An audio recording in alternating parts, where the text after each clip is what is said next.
안녕하세요. 예, 반갑습니다. 방금까지 기침이 안 나왔는데요. 왜 기침이 나오는지 모르겠습니다. 이럴 때 기침 나오면 어떻게 됩니까? 나쁜 사람 되는데 잘 이렇게 기도하는 마음으로 해야 되겠습니다. 오늘 김포교회에 이렇게 오게 됐는데요. 기쁜 마음으로 왔을까요? 괴로운 마음으로 왔을까요? 네, 감사합니다. 기쁜 마음으로 왔습니다. 지난번에 한번 이렇게 방문하고 이렇게 성도님들도 뵈니까 너무 반갑고 감사를 드립니다. 같이 기도드리겠습니다. 언제나 저희를 사랑하시는 아버지 하나님, 감사를 드립니다. 세상 가운데 아무런 소망 없이 살아가던 저희들 먼저 불러주시고 예수님의 귀한 보혈로 저희의 모든 죄를 용서하여 주시고 천국에 들어갈 수 있도록 은혜 베풀어 주신 것 감사를 드립니다. 지금까지도 주님의 귀한 교회 가운데 지체로 함께 신앙생활 할 수 있도록 더욱 붙들어 주신 은혜 감사를 드립니다. 우리 김포교회 성도님들 한 분 한 분 주님께서 더욱더 사랑해 주시고 주 안에서 이루고자 하는 마음의 소원을 이루어 주시기를 간구를 드립니다. 사랑하는 가족들, 친척들, 또 이웃들 주님의 복음을 증거하며 살아갈 수 있도록 도와주시고 주님의 말씀 앞으로 나올 수 있도록 주님께서 그 마음의 변화를 주시옵소서. 교회를 통해서 하시고자 하는 일을 주님의 역사 가운데 이루어갈 수 있도록 주님께서 교회를 보호하여 주시고 또 지켜주시기를 간구를 드립니다. 지금 신종 코로나 이 질병으로 주님의 복음의 역사가 잠시 지체되고 있습니다. 주님의 복음을 증거할 수 있는 소중한 기회를 주신 것 감사를 드립니다. 주님의 말씀이 힘있게 증거될 수 있도록 이 어려움을 잘 이겨내고 주님께서 해결하여 주시기를 더욱 간구를 드립니다. 무엇보다 우리 성도님들 건강을 더욱 지켜주시고 또 보호하여 주시기를 간구를 드립니다. 이 시간 저희의 마음을 열어주시고 또 주님의 말씀을 마음에 깨달을 수 있는 넓은 마음을 허락해 주시옵소서. 우리 김포교회가 김홍진 목사님을 중심으로 복음을 더욱더 힘있게 증거하기를 원합니다. 한마음 한뜻으로 복음을 위하여 수고할 수 있도록 도와주시고 인도하여 주시옵소서. 오늘 시종을 주님께 부탁을 드립니다. 이 모든 것 저희를 사랑하시는 예수님의 이름으로 기도드렸습니다. 아멘. 성경 누가복음 14장 같이 보시겠습니다.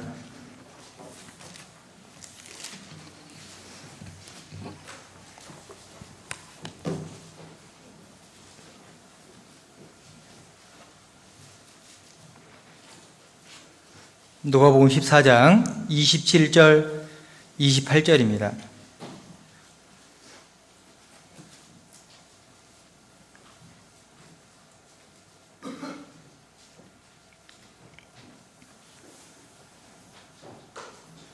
제가 읽어드리겠습니다. 누가복음 14장 27절 28절입니다.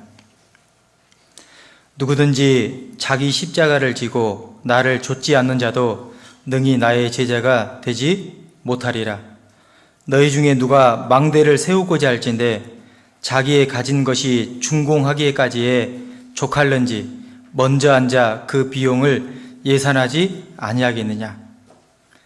예, 오늘 누가복음 14장에 나와 있는 말씀 중에 그 비용을 예산하지 아니하겠느냐라는 내용을 같이 묵상해 보도록 하겠습니다. 마스크를 끼고 있으니까 참 어색하죠? 예. 저도 마스크를 끼고 해야 되는가 싶은 생각도 들기도 합니다. 세균 중에 가장 급이 높은 세균이 누군지 압니까? 대장균입니다. 죄송합니다. 이거 하면 안 될 것 같아요. 예. 코로나 바이러스가 지금 전 세계적으로 문제를 일으키고 있는데요. 이 코로나란 뜻이 라틴어로 왕관이란 뜻입니다. 왕관요. 아마 바이러스 중에 대장보다 더 높은 것이 왕이지 않을까 생각이 돼서 됩니다. 마지막 때가 되면 될수록 더 강력한 질병들이 나타나게 되는데요. 성경에 다 예언되어 있는 부분입니다. 그렇지만 하나님께서 우리를 지켜주시고 또 보호해 주신다고 성경 여러 곳에 약속해 주셨습니다. 그래서 우리 교회를 지켜주신 것 너무 감사드리죠. 중국으로부터 이렇게 신종 코로나가 발생이 됐는데요. 우리가 잘 알다시피 요한계시록에 보면 2억의 군대가 이스라엘을 쳐들어가는 일이 계획되어 있는데 그 핵심이 중국이다라고 되어 있습니다. 그리고 2005년도부터 중국이 미국을 대상으로 무역 전쟁을 일으켰습니다. 그래서 책 중에 화폐 전쟁이라는 책도 있고 이 큰 세력, 힘의 이 중심에 이 큰 세력 둘이 이제 대결을 하고 있는데 경제적인 부분으로 또 전쟁을 하고 있습니다. 이번 코로나로 많은 분들이 경제적으로 큰 피해를 입었다라고 말씀하십니다. 그래서 회사도 무급으로 그냥 나오지 말라고 좀 쉬라고 하는 회사들도 있고 경제적으로 많은 어려움들이 있는데요. 중국에서도 실제로 경제적으로 큰 타격을 입었습니다. 전 세계가 타격을 입긴 했지만 이런 부분들을 보면은 중국이 경제 대국을 이루어서 미국에 도전장을 내는 부분이 있는데 어쩌면 하나님께서 이 중국이 이 요한계시록에 예언된 이 일들이 조금 더 딜레이 될 수 있도록 이런 시간들을 또 주시지 않았나 이렇게 말씀하신 분도 있습니다. 그래서 조금 더 하나님께서 기회를 주고 계신다라는 거죠. 주님의 복음을 증거하는데 그리고 이번 일들을 보면 내가 언제든지 복음을 전하고 싶다고 해서 전할 수 있는 것이 아니라는 것을 잘 생각하게 됩니다. 이런 경우가 지금까지 없었잖아요.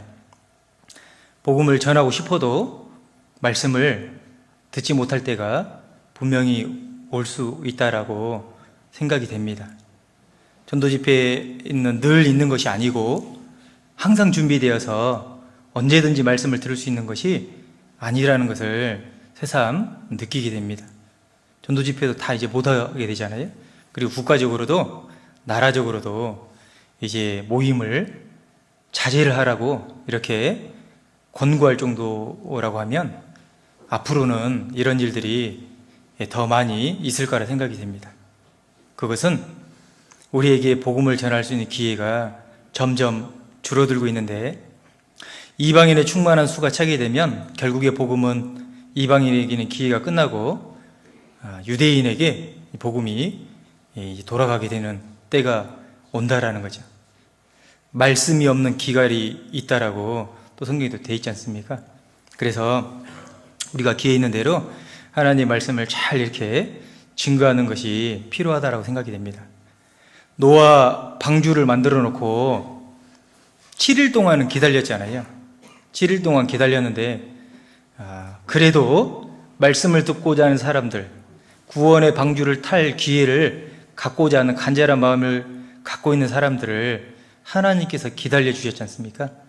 그래서 시간이 점점 기다려준 시간이 있지만 앞으로는 이런 일들이 더 많이 있을 걸로 생각이 됩니다.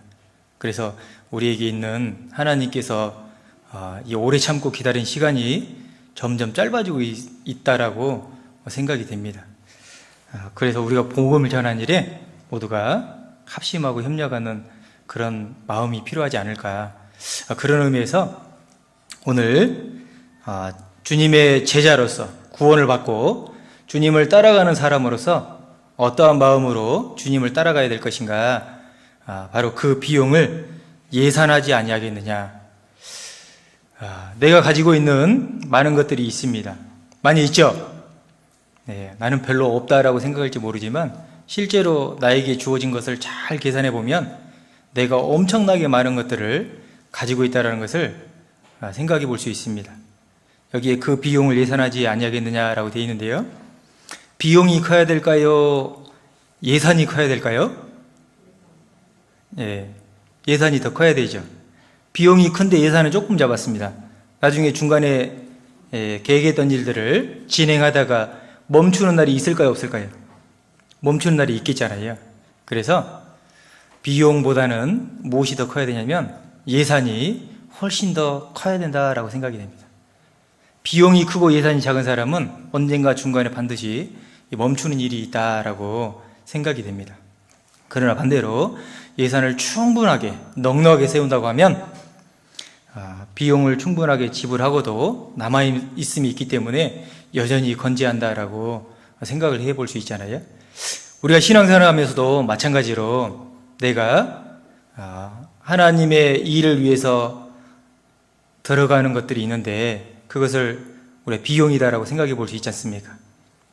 그런데 그럼 나는 하나님의 일에 비용이 들어가는데 내 삶 가운데 주님을 따라가고자 하는 그 마음 가운데 과연 나는 예산을 얼마나 더 크게 넉넉하게 세웠는가 생각해 볼 필요도 있다라고 생각이 됩니다. 여기 누가복음 14장 27절 다시 읽어보겠습니다. 누구든지 자기 십자가를 지고 나를 좇지 않는 자도 능히 나의 제자가 되지 못하리라. 여기 누구든지라고 되어 있죠.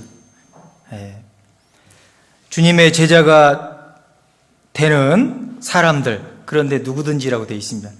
이 성경의 신약에서 제자는 누구를 나타내냐면요, 구원받은 사람을 이야기하고 있습니다. 그래서 우리는 모두가 다 주님을 주님으로, 말 그대로 주인으로 모시고 살아가는 사람들이다라는 뜻인 거예요. 그런데 주님을 섬기고 살아가는데 여기에 제자가 되지 못한 사람도 있을 수 있다라고 말씀하십니다. 이 제자는 구원을 안 받았다 그 말이 아니고요, 구원을 받았지만 제자답게 살지 못하는 사람도 있을 수 있다라고 말씀하시는 겁니다. 제자는 이 주님의 복음을 믿고 그리스도를 마음의 구주로 영접해서 자신의 모든 생애를 주님을 위해서 전부 다 사용하기로 엄청난 희생과 각오를 결단한 사람을 제자라고 표현하고 있습니다. 여기 잠깐 접어두시고요, 요한복음 보시겠습니다. 요한복음 8장 31절입니다.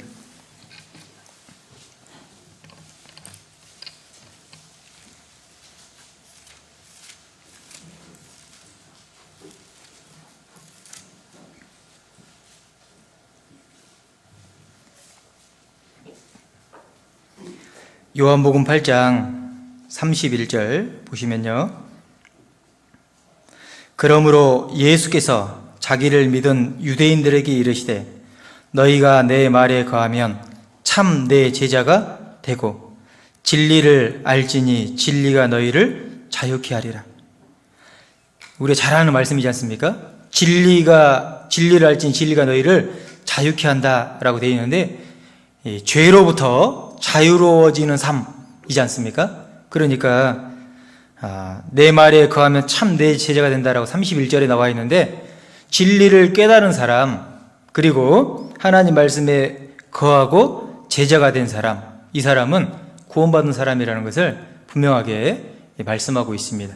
사도행전에도 이 제자들이 구원을 받는 제자들을 그리스도인이라 칭했다라고 되어 있지 않습니까? 그래서 제자는, 구원받은 모든 사람은 다 주님의 제자다라는 겁니다. 주님의 제자인데, 주님의 제자는 주님을 주인으로 모시고 살아가는 사람, 이런 뜻입니다. 그런데 예수님께서도 말씀하시기를 여우도 굴이 있고 공중의 새도 거처가 있는데 인자는 머리 들 곳이 없다라고 말씀하십니다. 이 말 무슨 말씀이냐면요, 주님을 주인으로 모시고 살아가지 않는 사람이 많다라는 얘기입니다. 누가복음 9장 이렇게 보시면요,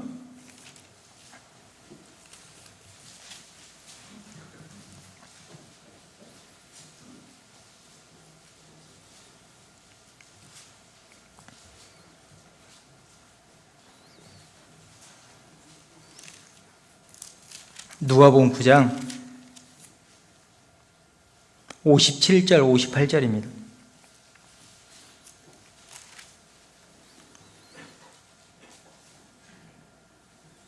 길 가실 때 혹이 여짜오되 어디로 가시든지 저는 좋으리이다.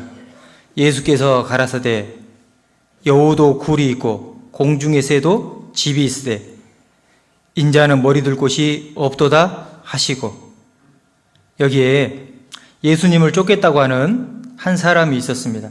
그런데 마음으로는 주님이 어디로 가시든지 제가 다 쫓겠습니다 라고 말씀하고 있습니다. 그런데 예수님께서 말씀하시기를 여우도 굴이 있고 여우도 돌아다니다가 자기 굴에 들어가서 쉴 때가 있다라는 거예요. 그리고 공중의 새도 집이 있다라고 되어 있지 않습니까? 공중의 새도 하늘을 날아다니다 수고하다가 언젠가 자기 둥지에 가서 편하게 쉬는 날이 있다라는 겁니다. 그런데 인자는, 예수님은 머리 둘 곳이 없도다 하시고 라고 되어 있지 않습니까? 왜 머리 둘 곳이 없다라고 되어 있겠습니까? 주님을 주님으로, 주인으로 모시고 살아가야 되는데 그런 마음을 갖고 있는 사람이 적다라는 겁니다. 물론 구원받지 않은 사람은 불가능한 일이죠. 머리 둘 곳이 없다는 얘기는 나의 생애를, 나의 삶을 주님께 내어드리기로 마음에 작정하고 주님의 뜻에 따라서 살아가는 사람이라고 생각해 볼 수가 있습니다. 그래서 우리가 구원받은 사람들을, 이 구원받은 사람들이 모여있는 것을 몸으로 비유하고 예수님이 교회의 머리로 비유하지 않습니까? 그래서 이 교회의 머리는 주님이신데 주님이 역사하시고자 하는 곳에 이 몸이 함께 가야 되잖아요. 그런데 머리 둘 곳이 없다는 얘기는 주님은 이렇게 역사하기를 원하시는데 나는 거기에 따라가고 싶은 마음이 없다라는 겁니다. 여전히 나는 내 뜻대로 살고자 하는 마음이 있다라는 거예요. 그래서 예수님이 그 마음을 보시고 머리 둘 곳이 없다라고 아마 이렇게 말씀하실 겁니다. 교회가 원하는 것, 주님이 원하시는 것, 그것은 복음을 증거하는 그 일인데 복음을 증거하기 위해서 예수님께서 제자들을 보내셨습니다. 누가복음 그 1장 앞에 보시면요, 1장 9장 1절입니다. 누가복음 9장 1절 2절 보시면요,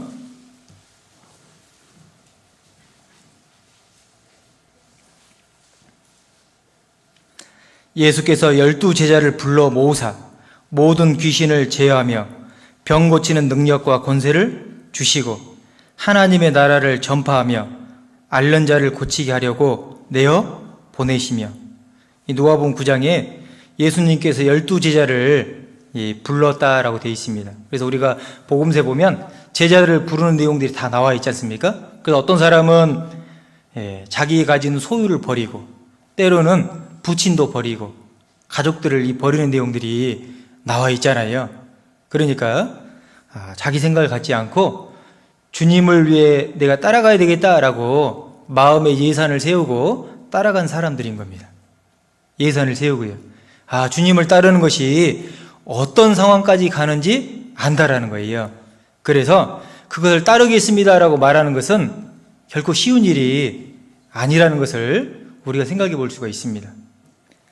실제로 우리가 말씀을 듣고 모든 것을 버리고 주님을 따르겠습니다라고 하지만 그래야 되겠다라고 생각하지 않습니까? 그런데 실생활에 그것이 나에게 피부적으로 다가올 때는 마음에서 거부하는 마음이 일어난다라는 거예요.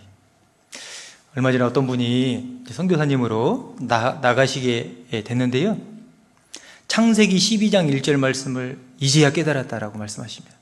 창세기 12장 1절이 뭔지 아시죠? 너는 너의 본토 친척 아비 집을 떠나 내가 내게 지시할 땅으로 가라. 어디로 가는지 모르지 않습니까? 그런데 이제 그 말씀, 그래, 하나님께서 지시하셨으니까 당연히 가겠지라고 생각을 하고 그 말씀을 안다라고 생각했다라는 거예요. 그런데 막상 자기가 가지고 있는 것들을 다 내려놓고 가족들을 싹 데리고 또 자기에게 연결되어 있는 모든 것들을 가지고 막상 짐을 싹 싸서 가려고 하니까 이 굉장히 부담이 된다는 겁니다. 그리고 이 아브라함 같은 경우는 어디로 갈지도 모르고 갔잖아요. 근데 본인은 어디로 갈지 알면서 가는데도 부담이 그렇게 된다라는 겁니다. 걱정도 되고 염려도 되고 혹시 내가 잘할 수 있을까 이런 그 불안도 있고 그렇다라고 이야기하시면서 내가 이 말씀을 이제야 진짜로 깨달았다 이렇게 말씀하시더라고요. 그런 것처럼 주님의 이 말씀을 우리가 안다라고 따라간다라고 하지만 실제로 그렇지 못한 부분들이 많이 있을 수 있다라는 겁니다. 여기 예수님께서 12제자를 불렀을 때 제자들이 그 비용과 예산을 생각하지 않고 따른 사람 분명히 없었을 거라 생각이 됩니다. 그래서 이만한 비용이 드니까 예산을 넉넉하게 세워서 내가 반드시 따라가야 되겠다 이런 마음을 가졌을 거라고 성경 구절을 보면 알 수가 있습니다. 예수께서 12제자를 불러 모으사, 먼저 예수님은 주님의 제자를 불렀다라고 되어 있습니다. 불렀고요. 그리고 두 번째로 모든 귀신을 제어하며 병을 고치는 능력과 권세를 주시고, 먼저 불러주셨다는 얘기는 예수님의 사랑을 깨닫고 그 다음에 능력과 권세를 주신다. 복음을 전할 수 있는 능력과 권세를 주셨다라고 되어 있습니다. 그것을 받아야지 된다라고 말씀하지 않습니까? 이 능력과 권세를 어디서 받느냐면 주님의 귀한 교회 가운데 꼭 붙어 있어야지 된다라는 거예요. 끝까지 붙어 있어야지. 우리가 요한복음 15장 말씀 너무나 잘 알고 있습니다. 포도나무가 가지에 붙어 있지 아니하면 절로 과실을 맺을 수 없다라고 되어 있잖아요. 붙어서 계속해서 공급을 받아야 된다는 겁니다. 그리고 그 공급을 받았을 때 이제 복음을 전파하라고 내어 보내셨다라는 거예요. 9장 2절에 나와 있는 것처럼 하나님의 나라를 전파하며 앓는 자를 고치게 하려고 내어 보내시며, 저희를 내어 보내셨다는 겁니다. 부르시고 그리고 권세를 주시고 능력을 주시고 그리고 내어 보냈다라는 겁니다. 그 가운데 우리가 이 보낼 때는요, 여기에 보내셨다라고 되어 있는데 그리스에서 왕이 특별한 사명을 줘가지고, 여기 이제 신약 성경은 헬라 이 그리스 당대에 있었던 기록된 내용이지 않습니까? 왕이 특별하게 사람을 불러가지고 사명을 주어서 내어보낸 사람, 그 뜻을 갖고 있습니다. 그러니까 왕이 특별한 사람을 불러가지고 명령을 내린 사람이라고 하면 얼마나 그 중요한 막중한 임무를 가지고 있겠습니까? 우리나라 조선시대로 말하면 누구 같은 사람이겠습니까? 암행어사 같은 사람이야. 왕의 특명을 받아가지고 너는 특별하게 내가 지시한 임무를 가서 행해야 된다. 그래서 암행어사 얘기 잘 하시죠? 예. 왕이 보지 못하는 손과 발이 되어서 백성들 사이로 시장들을 다니면서 그 어려움과 형편들을 보고 무엇이 더 힘든지, 어떤 형편에 있는지, 여건에 있는지 그것을 다 왕에게 1대1로 아뢰는 사람이잖아요. 그렇죠? 어쩌면 우리가 있는 상황들을 주님 앞에 그대로 기도로 알리는 우리 모습이 그런 모습과 비슷하다라고 생각이 됩니다. 특별한 임무를 주어서 그 일을 맡긴 사람, 그 사람을 내어보냈다라고 되어 있는데, 이 내어보내다 뜻 안에 명사형으로는 사도라는 뜻도 들어있습니다. 사도요. 주님의 복음을 증거하는 사람. 그래서 내어보내셔서 주님의 복음을 증거하게 하신다라고 되어 있습니다. 누가복음에도 그렇게 되어 있고요. 누가복음 10장 또 보시면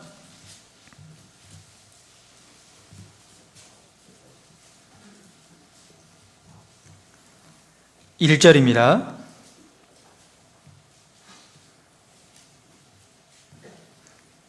1절 보시면요. 이후에 주께서 달리 70인을 세우사 친히 가시려는 각동 각처로 둘씩 앞서 보내시며, 여기 누가복음 10장에도 이제는 70인의 제자를 보낸 내용이 기록이 되어 있습니다. 70인의 제자를 보낼 때도 마찬가지로 주님께서 먼저 이 제자들을 세웠다라고 되어 있습니다. 70인을 세웠다라고 되어 있죠.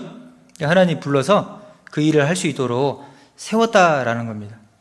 그리고 여기 10장 2절에 1절 마지막 부분에 보내시며 라고 되어 있습니다.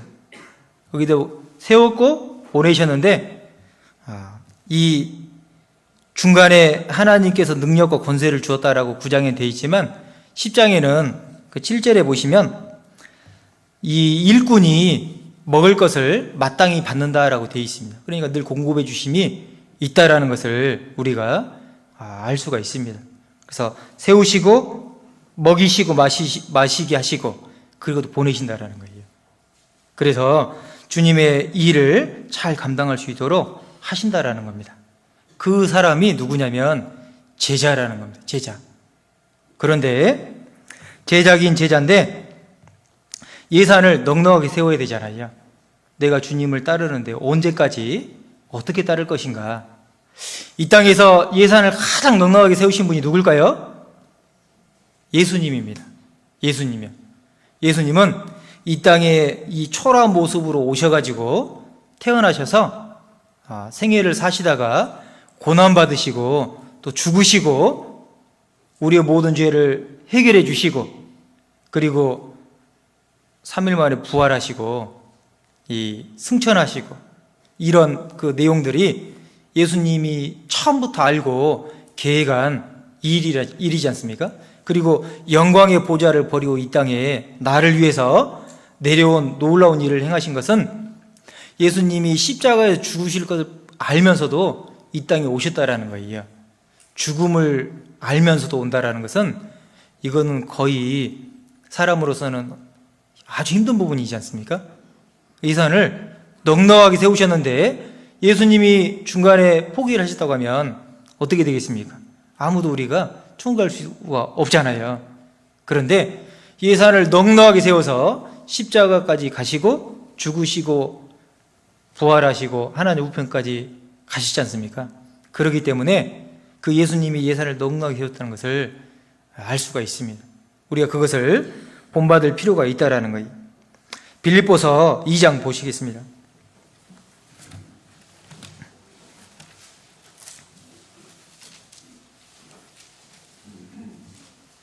빌립보서 2장 5절부터 8절입니다.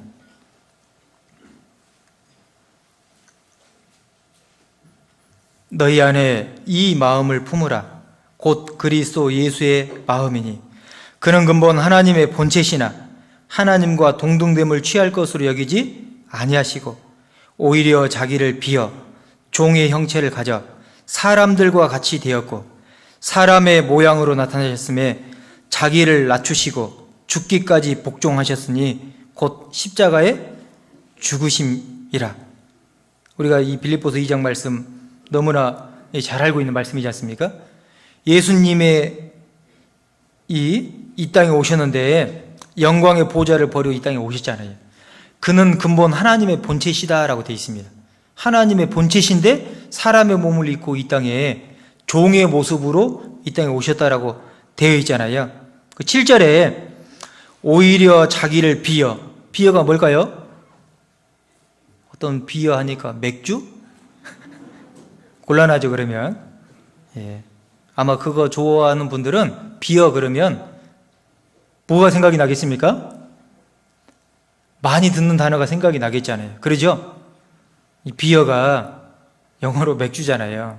그런데 이걸 읽으면서 이 비워야 되겠다라는 생각보다는 술을 좋아하시는 분은 분명히 맥주를 좋아하시는 분은 비어가 생각이 날 겁니다. 그러잖아요. 그런데 오히려 자기를 비어라는 것은 텅 비게 만들었다라는 겁니다. 텅 비게요.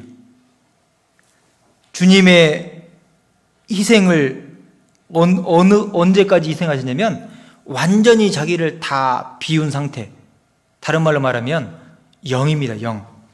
영으로 만든 것이 비운 거예요. 그러잖아요. 근데 나는 보면은 가지고 있는 것이 너무 많죠. 주님을 위해서 희생해야 될 것이 너무 많이 있는 겁니다. 그래서 그 비용도 예사를 볼 필요가 있다라는 거예요. 자기를 비어 영으로 만들었다라는 겁니다. 그리고 종의 형체를 가져 주인이 아니라 종의 모습으로 하나님께서 계획하신 것들을 그대로 이루시는 순종하며 따라가는 그 모습으로 오셨고 그리고 사람들과 같이 되었다라는 것은 마치 이 더러운 통에 구더기가 우글거리고 있는데 거기에 몸을 담그는 것과 똑같은 모습인 겁니다. 요즘에 구더기 그러면 이제 우리 학생들이 이런 경우는 많이 못 봐가지고요. 구더기가 얼마나 더러운지 잘 모르는 경우가 있더라고요. 그런데 예전에 그 이제 재래식 화장실에 보면 구더기가 있잖아요. 그럼 너무 더럽죠. 근데 거기에 들어간다라는 거예요. 들어간다는 겁니다. 그래서 사람들과 같이 되었다라는 말은 벌레 취급을 받으셨다라는 겁니다. 시편 22편에도 예수님께서 나는 벌레같이 됐다라고 말씀하시잖아요. 그러니까 엄청나게 조롱도 받고 그리고 침뱉음도 당하고 놀림도 당하고 고난도 당하시고 그거를 예산에 넣어 놓으시고 이 땅에 오시다는 거잖아요. 그리고 8절에 사람의 모양으로 나타나셨음에 자기를 낮추시고 죽기까지 복종하셨으니 이게 이제 십자가지 않습니까? 십자가의 죽으심이라. 그러니까 끝까지 자기의 생각을 내려놓고 하나님의 마음을 이 실행으로 옮긴 것, 그것을 예산으로 세운 거잖아요. 그래서 우리가 주님을 본받는 일, 이건 창세 전부터 우리를 구원하실 것을 계획하신 거잖아요. 그거를 예수님은 직접 행하셨다라는 겁니다. 제자는 예수님의 모습을 본받아서 그것을 생활 가운데 실천하는 사람이다라고 생각해 볼 수가 있잖아요. 그래서 예수님은 이 땅에 오셔서 편히 식사할 겨를도 없었다라고 성경에 기록되어 있지 않습니까? 우리는 밥 먹을 땐 편하게 먹죠? 편하게 먹습니까? 편하게 먹잖아요. 예. 그런데 편하게 식사할 겨를도 없었다. 왜냐하면 예수님의 말씀을 듣고 사람들이 몰려왔기 때문에 늘 예수님 주변에 사람이 많이 있었던 거예요. 복음을 증거하는 일을 하시기 위해서 바쁘게 돌아다녔는데 식사할 겨를도 없었다라고 이렇게 되지 않습니까? 그만큼 부지런히 복음을 증거하셨다라는 겁니다. 그것도 예산에 넣었다라는 거예요. 우리는 때로는 봉사를 하다 보면 식사를 못할 때가 있죠. 예전에 그 지역의 어떤 교회에서 보면요, 이게 이제 특별하게 눈에 보이지 않는 봉사를 할 때가 있습니다. 이 일을 다 이렇게 봉사를 이렇게 다 마무리하고요, 식당에 이제 밥 먹으러 딱 내려가잖아요. 밥이 없어요. 밥이 없어가지고 늘 못 먹습니다. 왜냐면요, 나에게 맡겨진 것이 있기 때문에 그것을 다 끝내고 가야지. 왜냐면 성도님들이 또 식사를 하시고 뭔가를 또 이렇게 요구하는 부분들이 있으면 그것을 또 응대해야 되고 이런 부분이 있기 때문에 이것을 준비를 다 해놓고 식사를 하러 가잖아요. 그럼 늘 밥이 없는 거예요. 그럼에도 불구하고 나에게 맡겨진 것들을 기쁜 마음으로 감당하는 분들이 많이 있다라는 겁니다. 그것도 마음 가운데 예산에 넣은 것이다라고 생각해 볼 수 있잖아요. 만약에요, 밥이 계속 한 주만 없어도 괴로운데 매주 몇 달치 계속해서 갈 때마다 밥이 없다. 그럼 봉사하고 싶은 마음이 들까요, 안 들까요? 들겠습니까, 안 들겠습니까? 저만 안 생기나 봅니다. 믿음이 약해가지고 우리 성도님들은 그래도 해야 되겠다 이런 마음이 있으신 것 같아요. 대답을 안 하신 거 보니까. 그런데 그러면서도 기쁘게 하는 모습들을 볼 때 정말 그 마음 가운데 주님을 향한 마음이, 주님을 사랑하는 마음이 있다라는 것을 우리가 알 수 있잖아요. 보이지 않는 곳에서 보이진 않지만, 그러죠? 네. 때로는 드러나는 봉사도 있을 수 있습니다. 그건 봐주기라도 하고 알아주기라도 하지만 눈에 드러나지 않고 보이지 않는 봉사도 있는 거예요. 보이지 않는데 자기에게 맡겨진 것을 묵묵하게 하는 것은 더 어려운 일이다라고 생각해 볼 수 있습니다. 그러죠? 네. 헌금하는 것도 마찬가지입니다. 자기 이름을 적어서 헌금하는 게 쉬울까요? 이름을 적지 않고 헌금하는 게 쉬울까요? 어떤 게 더 쉽겠습니까? 물어보나 마나지, 그런 걸 물어봐. 이름을 적지 않고 헌금하는 것이 훨씬 더 어떻습니까? 어려운 일이잖아요. 그러죠? 예. 그래서 드러나지 않게 한다는 것은 정말로 어려운 일이다라고 생각해 볼 수 있습니다. 그런 것도 마음 가운데 각오가 돼 있고 예산이 세워져 있기 때문에 그렇게 할 수 있다는 거예요. 그래서 우리 마음 가운데 주님의 맡겨주신 것을 예산을 넉넉하게 세워야 되는데, 그러면 그 예산에 무엇을 넣어야 될 것인가? 예산에 뭘 넣어야 되겠습니까? 첫 번째는 나에게 주어진 이 자기 십자가인데,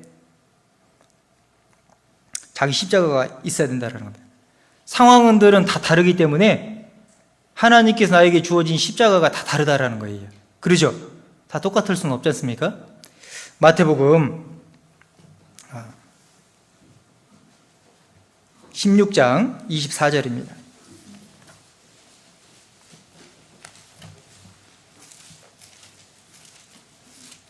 마태복음 16장 24절.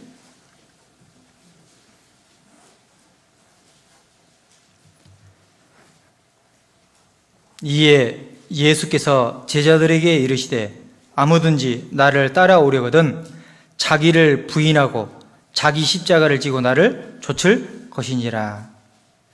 어떤 분이 이걸 좀 빨리 읽었어요. 중간에 보면 자기를 부인하고 이렇게 돼 있잖아요. 빨리 읽으면 어떻게 되십니까? 자기 부인하고 이렇게.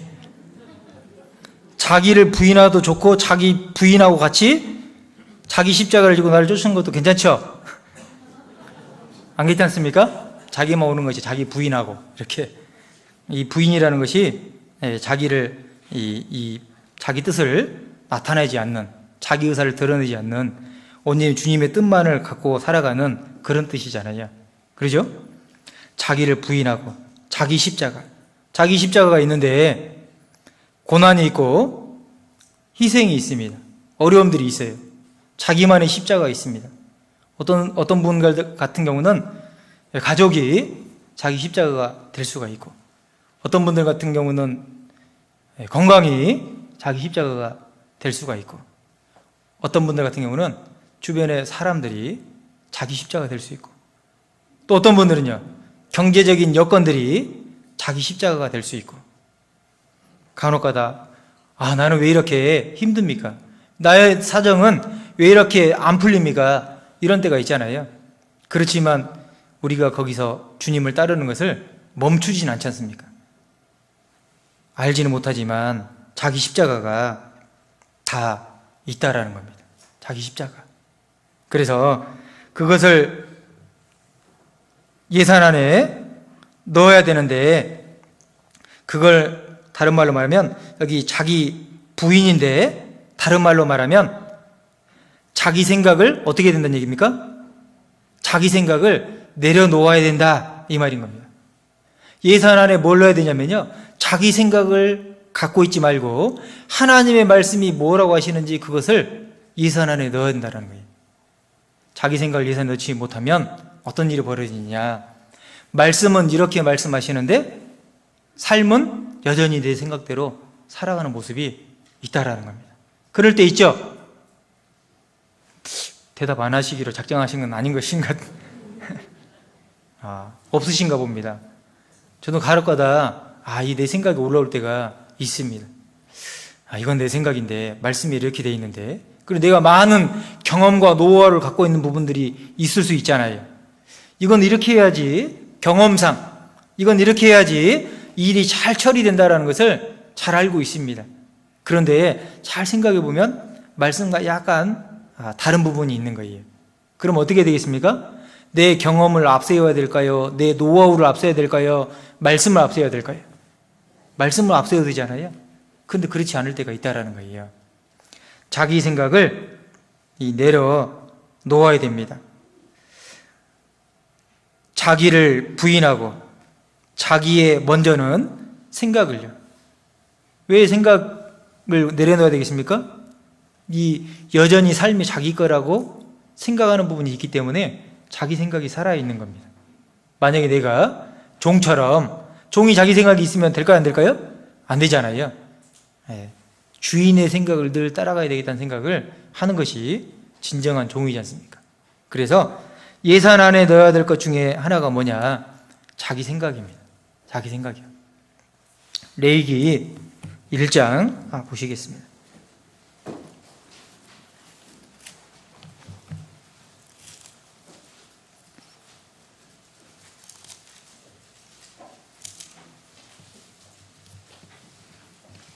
레위기 1장 14절, 15절입니다.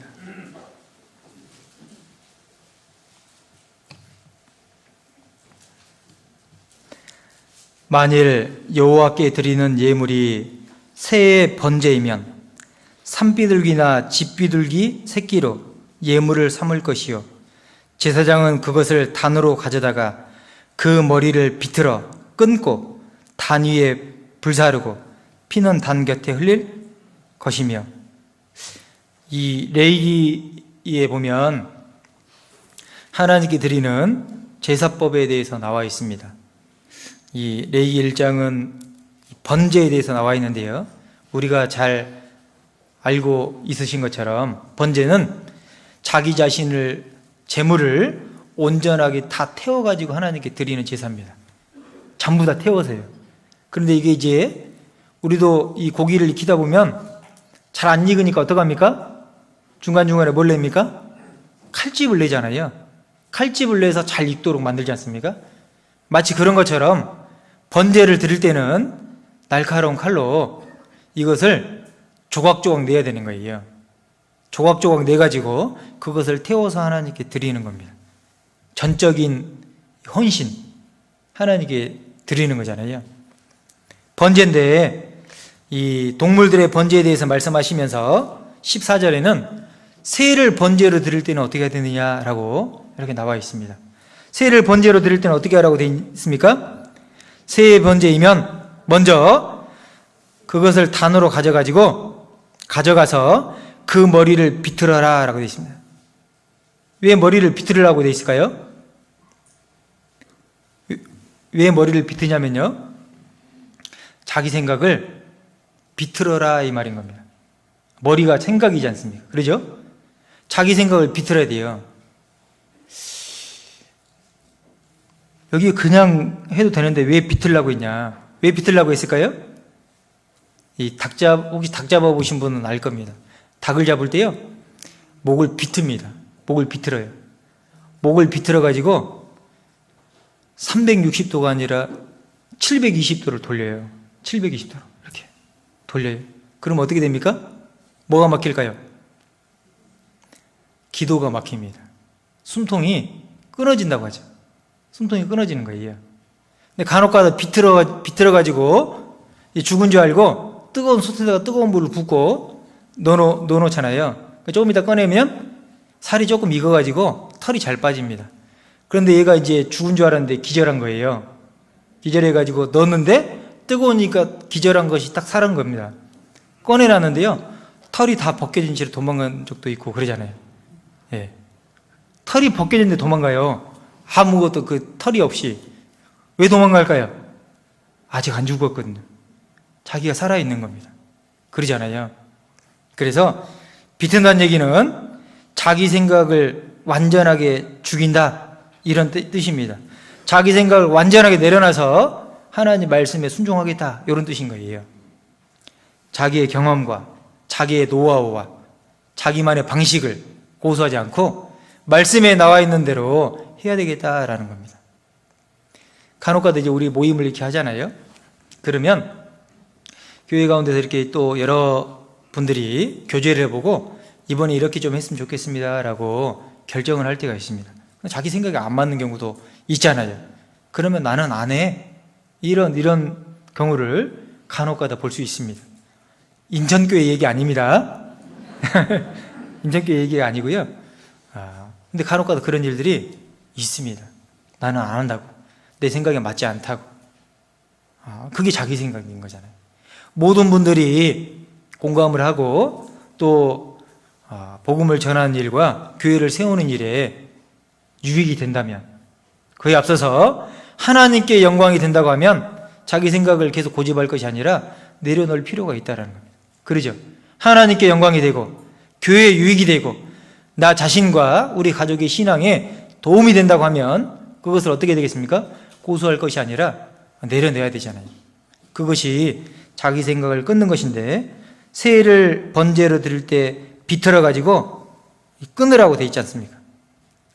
이 닭 목을 이렇게 자르잖아요. 그러면 아주 끈질긴 이 줄이 하나가 있습니다. 끈질기게 이 손으로 끊어도 안 끊어져요. 그걸 칼로 탁 끊어내야 됩니다. 완전하게. 그래서 자기 생각을 완전히 버리고 그것을 불살라서 드려야 된다라는 겁니다. 그것이 새 번제잖아요. 그런 것처럼 예산에 무엇을 넣어야 되냐? 자기 생각을 넣어야 된다라는 겁니다. 그러면 어떻게 되느냐? 주님께서 나의 보배가 되어 주신다라는 거예요. 고린도서 4장 7절입니다.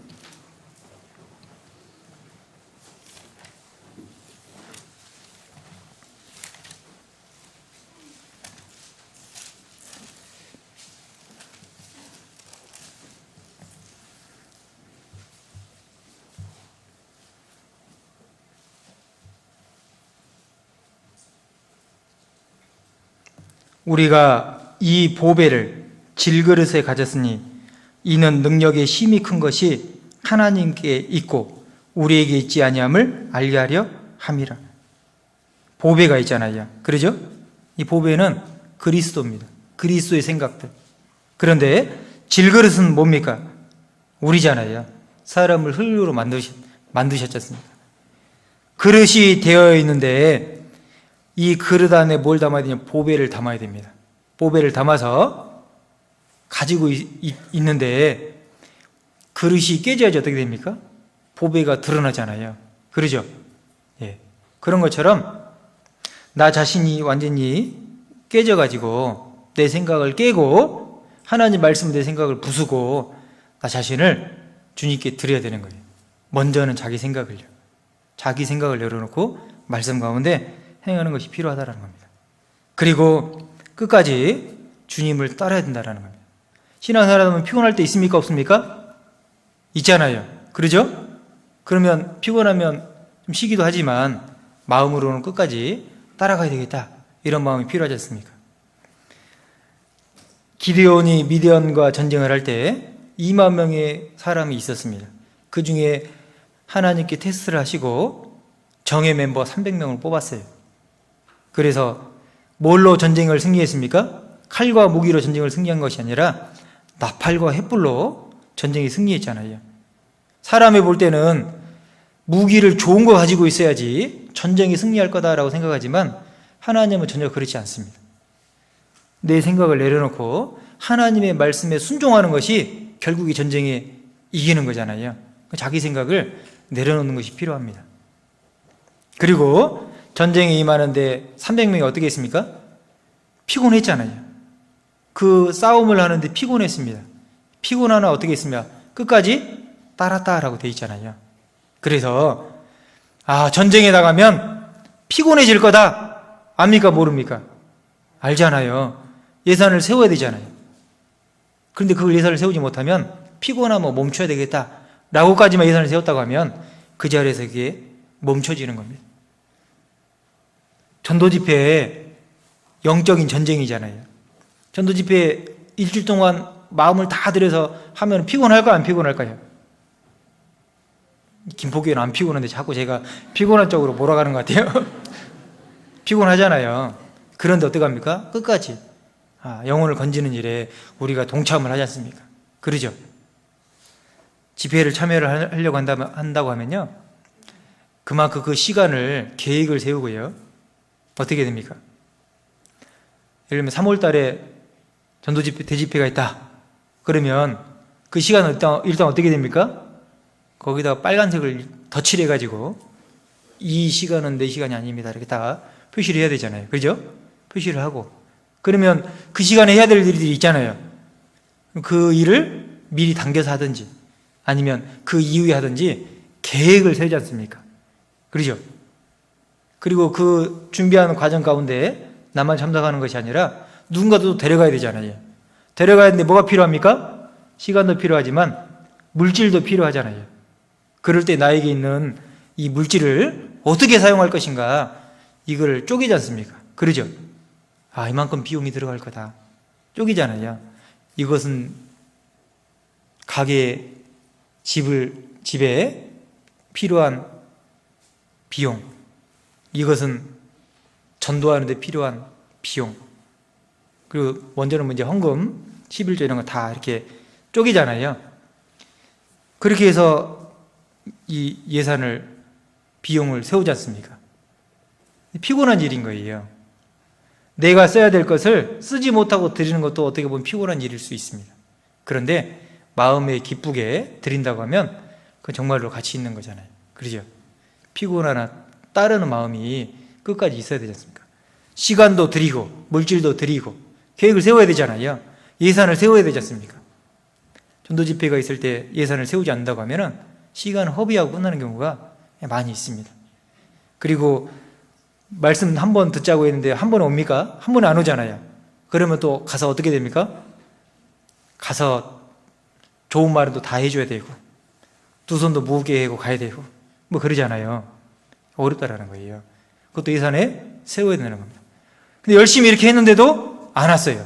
안 오면 또 어떤 마음이 듭니까? 낙담이 되잖아요. 낙담. 그런데 그럴 수 있다라는 생각을 갖고, 그죠? 예, 그것도 예산에 넣어야 되는 거예요. 끝까지 주님을 따르는 것이 필요합니다. 예산을 세우잖아요. 가정에서 예산 세우죠? 가계부 쓰시죠? 질문하지 말아요. 가계부 안 쓰시는 거 보니까 분위기 알겠어요? 예, 예산을 세워야 됩니다. 근데 예산을 안 세운 것 같지만 실제로 다 예산을 세웁니다. 그러잖아요. 이번 달에는 뭐가 나간다. 쭉 계산하고 다음 달에는 뭐가 나간다. 그래서 거기 쓸모있게 규모있게 다 사용하지 않습니까? 그리고 그런 상태에 있을 때 주님께서 나를 통해서 역사하신다라고 생각을 해볼 수 있습니다. 하나 써주시는 거예요. 그리고 깨끗한 그릇, 큰 집에는 음과 금의 그릇이 있을 뿐 아니요 나무와 질그릇도 있어. 귀 쓰는 그릇도 있고 천이 쓰는 그릇도 있고 그러잖아요. 각자 형편과 역할에 맞게끔 그릇이 있는데 써주시는 것이 중요한 거잖아요. 더러운 게 있으면 안 써주신다라고 돼 있지 않습니까? 그러죠? 예. 먼저 자기를 하나님 앞에 깨끗한 모습으로 드리는 것이 필요합니다. 자기 생각을 예산 안에 넣어야 되는 거예요. 아브라함도 그랬죠. 아브라함도 자기 생각을 포기하고 주님의 말씀을 쫓아갔죠. 우리가 열왕기하에 보면 나아만 장군이 아람의 큰 군대 장군이잖아요. 자기는 대우해 줄 줄 알고, 그런데 엘리사 선지자가 요단강 물에 가서 몸을 7번 씻으라고 했을 때 기분이 탁 상했지 않습니까? 그러죠? 그런데 그 작은 이스라엘의 소녀가 이거보다 더 큰 일을 하라고 하면 하지 않겠습니까? 라고 이야기해서 그 말에 그대로 순종했을 때 살이요 어떻게 됐습니까? 문둥병 걸린 나아만 장군의 문둥병 걸린 살이 어떻게 됐습니까? 어린아이와 같이 됐잖아요. 낳은 것은 둘째치고 낳은 것도 놀랍죠. 낳았는데 장군이잖아요. 나이가 들었지 않습니까? 사람의 피부가요 나이가 들면 노화가 됩니다. 그런데 피부를 어떻게 됐습니까? 거꾸로. 그러죠? 어린아이 피부같이 만드셨다라고 돼 있잖아요. 순종하면 그런 일도 있을 수 있는 겁니다. 그래서 자기 생각을 내려놓는 것이 필요합니다. 또 무엇을 예산에 넣어야 될까요? 자기가 가지고 있는 뭐를 예산에 넣어야 되겠습니까? 자기가 가지고 있는 소유를 예산에 집어넣어야 됩니다.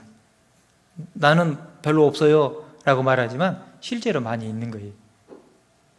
자기가 가지고 있는 재물, 자기가 가지고 있는 어떤 넉넉한 것들, 그것을 예산에 집어넣어야 되는 겁니다. 누가복음 8장입니다.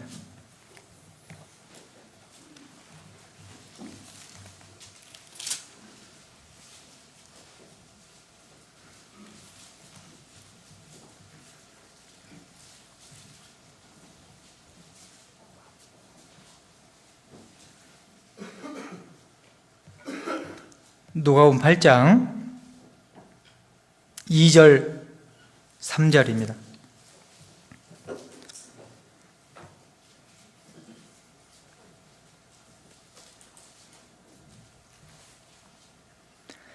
또한 악귀를 쫓아내심과 병 고침을 받은 어떤 여자들 곧 7 귀신이 나간 자 막달라인이라는 마리아와 또 헤롯의 청지기 구사의 아내 요한나와 또 수산나와 다른 여러 여자가 함께하여 자기들의 소유로 저희를 섬기더라.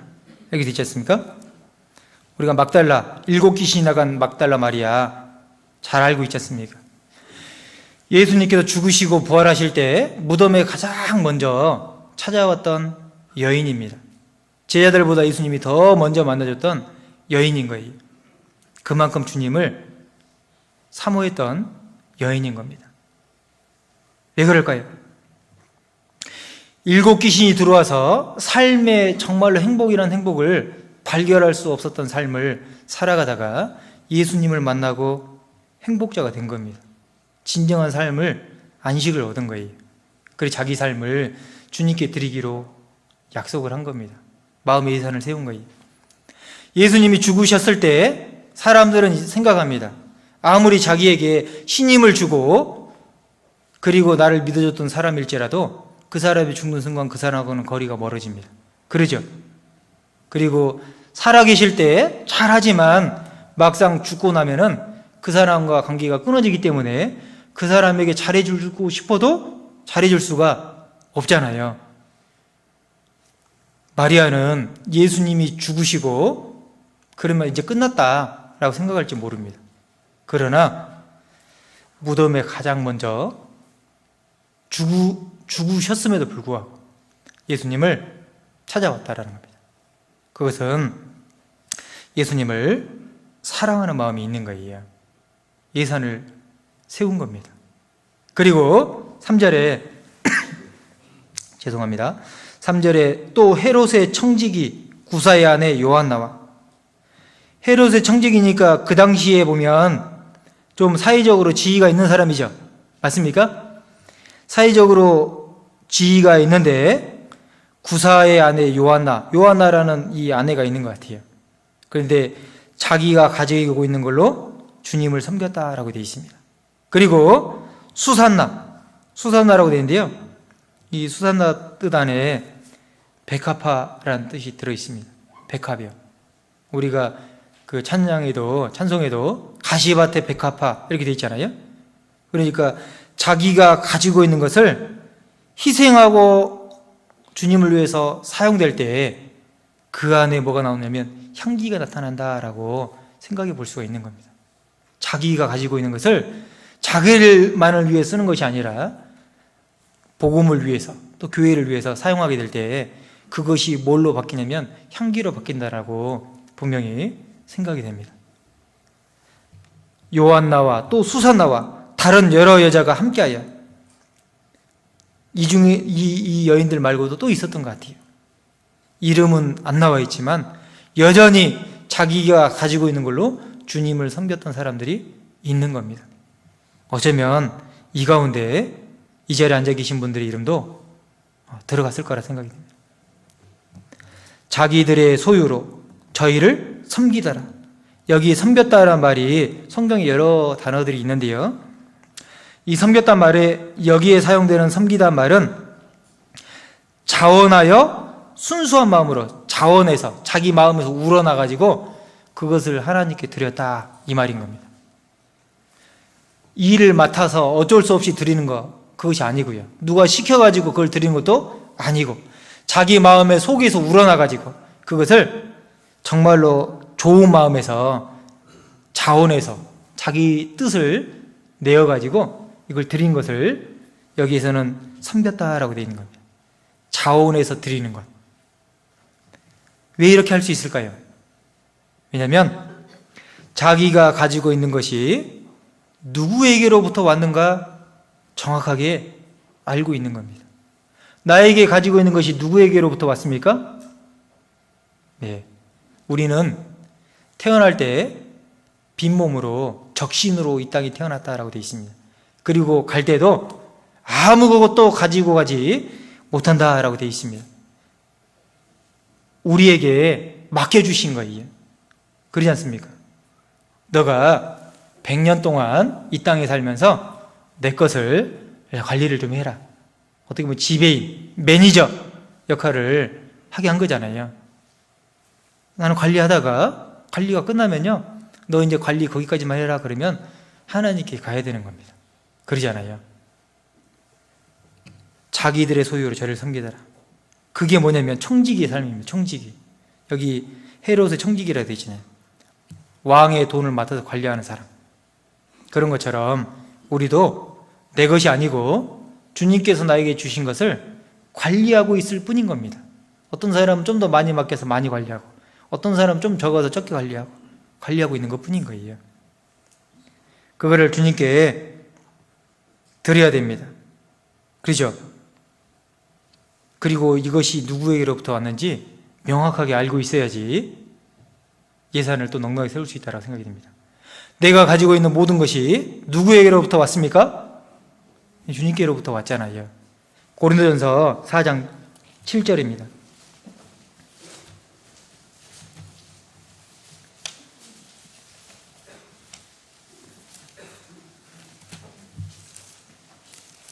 고린도전서 4장 7절입니다.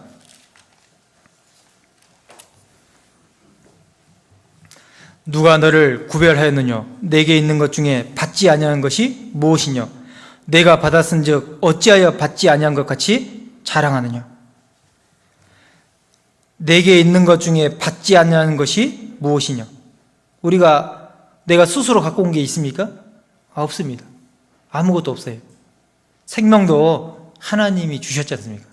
건강도 주시지 않으면 안 된다라는 거 잘 알고 있지 않습니까? 주님의 교회 가운데 오늘도 두 걸음으로 잘 걸어서 의자에 앉아가지고 말씀을 듣는 것도 하나님이 주셔야지 가능한 일인 거예요. 어떤 분은 자기 스스로 걸어서 말씀을 들으러 나오고 싶어도 못 나오는 분들이 있는 겁니다. 그런 분들이 계신 거예요. 그게 은혜인 겁니다. 다 하나님께서 주신 거예요. 받지 아니한 것이 무엇이냐? 어찌하여 받지 아니한 것 같이 자랑하느냐? 우리 자랑할 게 있습니까? 없잖아요. 하나님 주시는 거 나는 관리하고 있는 것 뿐인 겁니다. 그러죠? 그래서 나의 생각 그리고 내 소유 그것을 주님께 드려야 됩니다. 그러면 그리스도인이 제자된 자로서 우리는 무엇을 소유로 삼아야 될 것인가? 무엇을 소유로 삼아야 되겠습니까? 자신의 명예, 어떤 재물 이런 것들로 소유를 삼아야 되겠습니까? 이것은 주님의 나라에 갈 때에 다 없어지는 것들입니다. 그럼 뭘로 소유를 삼아야 될까요? 하나님의 말씀을 사모하고 하나님의 말씀을 순종하고 실천하는 삶, 그것을 하나님 앞에 소유로 삼고, 그런 삶은요 이 땅을 떠나서도 이것이 싹 바뀌는 겁니다. 영원한 걸로 바뀌는 거예요. 그것을 소유로 삼는 것이 진짜로 지혜로운 사람이다라고 생각을 해볼 수 있지 않습니까? 시편 119편입니다.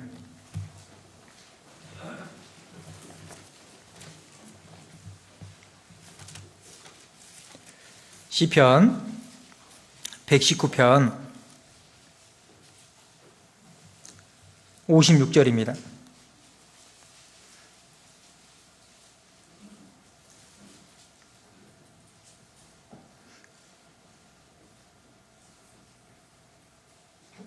내 소유는 이것이니 곧 주의 법도를 지킨 것이니이다.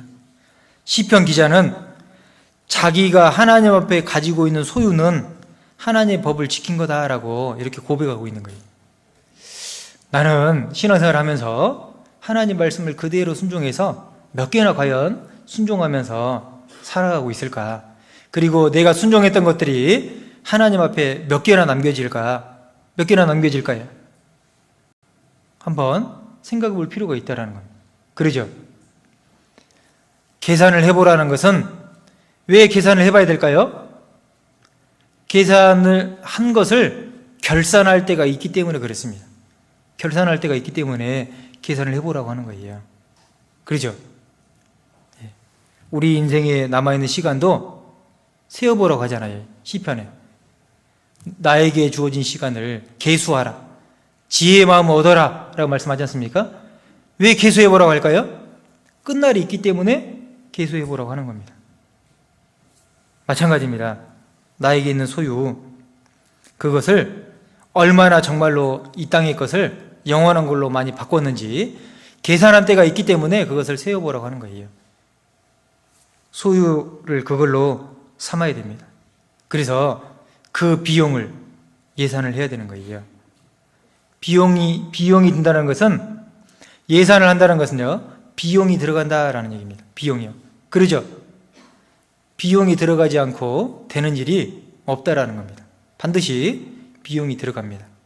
그 비용을 충당하기 위해서 예산을 넉넉하게 세우는 것이 필요합니다.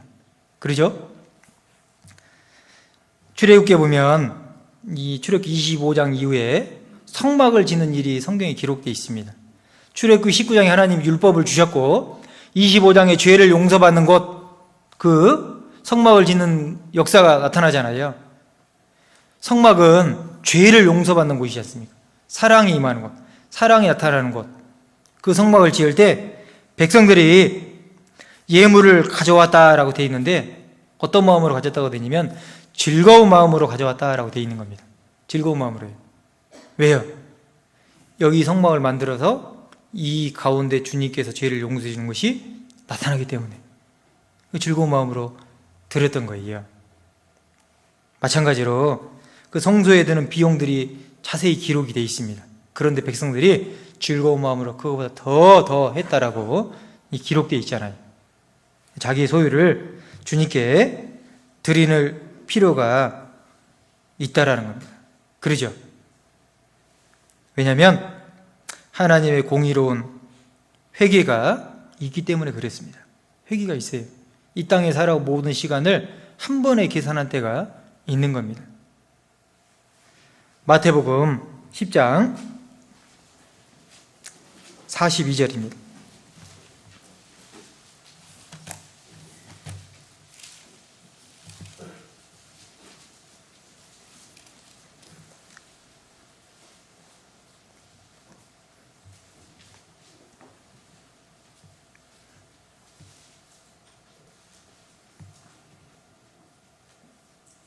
(10장) 42절요.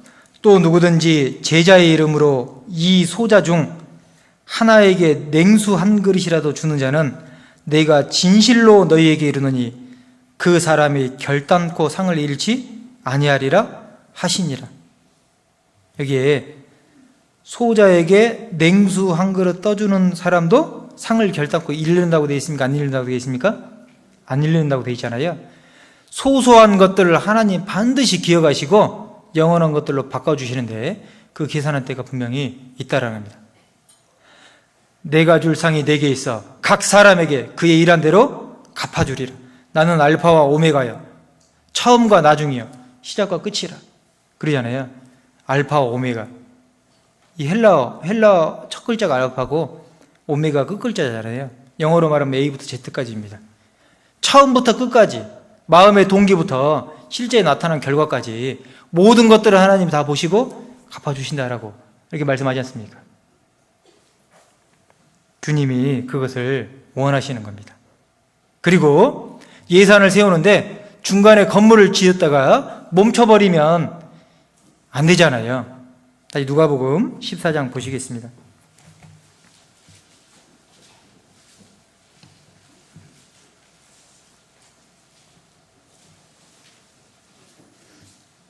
누가복음 14장 28절입니다. 너희 중에 누가 망대를 세우고자 할진대 자기의 가진 것이 준공하기에까지에 족할런지 먼저 앉아 그 비용을 예산하지 아니하겠느냐. 여기에 망대를 세운다라고 되어 있는데요, 건축물을 이렇게 세우는 모습을 표현하고 있죠. 이 건축물이 완공이 될 때까지 세워질 것인가 말 것인가를 먼저 세우기 전에 예산을 세우지 않습니까? 그런데 간혹가다 길 가다 보면 건물들이 골조는 올라가 있는데 건물들이 완성이 되지 않고 멈춰있는 건물들이 간혹가다 있습니다. 왜 그러냐면 이만큼 예산이 들어갈 것을 넉넉하게 세우지 못한 거잖아요. 그러죠? 그런 건물들 길 가다가 많이 보시죠? 보잖아요. 그런 건물들 보면 어떻게 보입니까? 좋아 보입니까? 흉해 보입니까? 흉해 보이잖아요. 그런데 잘 지어져 가지고 준공까지 돼서 돼 있는 깨끗한 건물들 보면은 야, 좋다 이런 생각 들잖아요. 그러죠? 그런 것처럼 예산을 넉넉하게 세워서 끝까지 따라야 된다라는 겁니다. 그리고 주님을 끝까지 따라야 될 것을 말씀하고 있습니다.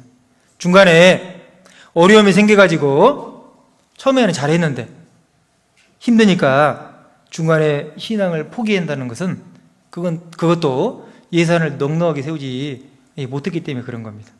성경에 그런 분들이 많이 있잖아요. 그러죠? 예. 그래서 우리 자신을 하나님께 드려야 되는데 예산을 넉넉히 세우는 것이 필요하다고 생각이 됩니다. 누가복음 그 14장 26절에 보시면 무릇 내게 오는 자가 자기 부모와 처자와 형제와 자매와 및 자기 목숨까지 미워하지 아니하면 능히 나의 제자가 되지 못하고 이렇게 되어 있잖아요. 특별히 가족들에 대한 부분들을 이렇게 표현이 되어 있는데요. 그것도 예산 안에 넣지 않으면 미워하지 아니하면 이라고 되어 있는데 주님을 위해서 희생할 것을 각오하지 않으면 이런 뜻인 겁니다. 그렇지 않으면 제자가 되지 못한다라고 말씀하시잖아요. 그래서 예산을 충분하고 넉넉하게 세워야 되는데 그렇지 못하면 어려움이 생길 수가 있다는 것을 알 수가 있습니다. 그런 분이 계신지 모르겠는데요. 간혹가다 힘들면 고향으로 내려가야 되겠다 이런 분이 있습니다. 그런 분 계십니까? 힘드니까 그냥 다 접고 고향으로 내려가려고 한다고. 그런 분들 마음에 보면요, 예산이 좀 부족한 거예요. 예산이 부족하다는 것을 알 수가 있습니다. 힘들고 어려운 것이 있다는 것을 감안하고 이 준비를 해야 되는데 그걸 준비하지 못하니까요, 끝까지 주님을 따르는데 어려움이 생기는 겁니다. 그래서 주님을 끝까지 따라가는 것이 필요하다고 생각이 됩니다. 처음에는 잘했지만 나중에는 이 주님의 역사 가운데서 떨어지는 경우도 있잖아요. 그러죠? 신약 성경에 그런 분이 있는데 신라 바울과 바나바죠. 바나바가 성령이 충만한 사람이어서 주님의 복음 역사에 동참했지만 중간에 이견 차이로 말미암아 이 사도행전 15장 이후에는 성경이 기록되지 않는 인물이지 않습니까? 사도행전 15장 잠깐 한번 보시겠습니다.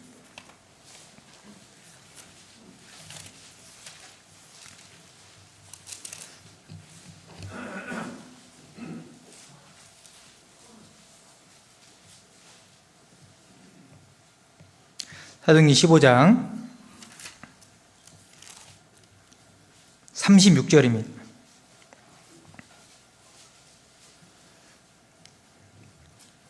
수일 후에 바울이 바나바더러 말하되 우리가 주의 말씀을 전한 각 성으로 다시 가서 형제들이 어떠한가 방문하자 하니 바나바는 마가라는 요한도 데리고 가고자 하나 바울은 밤빌리아에서 자기들을 떠나 한 가지로 일하러 가지 아니한 자를 데리고 가는 것이 옳지 않다 하여 서로 심히 다투어 피차 갈라서니 바나바는 마가를 데리고 배 타고 구브로로 가고 바울은 실라를 택한 후에 형제들에게 주의 은혜의 부탁함을 받고 떠나 수리아와 길리에로 다녀가며 교회들을 굳게 하니라. 여기 보면요, 이 바울과 바나바가 이 사도행전 15장 36절에는 이 바울이 2차 전도 여행을 이제 하는 이 때인 겁니다. 2차 전도 여행을 할 때인데요. 1차 전도 여행을 했을 때, 그 복음을 전하러 갔을 때요, 마가 요한이라는 사람을 데리고 밤빌리아에 이 복음을 전하러 간 겁니다. 그래서 이 비시디아 지역인데요, 이 지역을 복음을 전하러 가는데 그 밤빌리아 지역에 높은 험준한 산이 있는 거예요. 힘든 겁니다. 힘든 상황들이, 복음을 전하는데 여러 가지 어려운 상황들, 힘든 상황들이 생기니까 마가 요한이 못 가겠다라고 하고 중간에 후퇴를 합니다. 떠났어요. 같이 안 가고, 그리고 1차 전도행을 다 마치고 돌아와서 바울과 바나바가 이제 1차 전도행 했던 교회들을 세운 것을 한번 돌아봅시다 라고 얘기한 거예요. 그런데 바나바가 이야기합니다. 마가 요한도 데려가자 라고 얘기했는데, 바울이 그때 가지한 마가 요한을 데리는 것은 아닌 것 같다, 데려가지 말자, 이렇게 한 거예요. 의견이 어떻게 됐습니까? 의견이 나눠졌죠? 의견이 나눠졌는데 얼마나 이 의견이 나눠졌냐면 39절에 나와 있는 것처럼 서로 심히 다투어라고 되어 있습니다. 심히 다투어라고 되어 있는데요, 그러니까 완전히 의견이 많이 달랐다라는 것을 생각해 볼 수가 있습니다.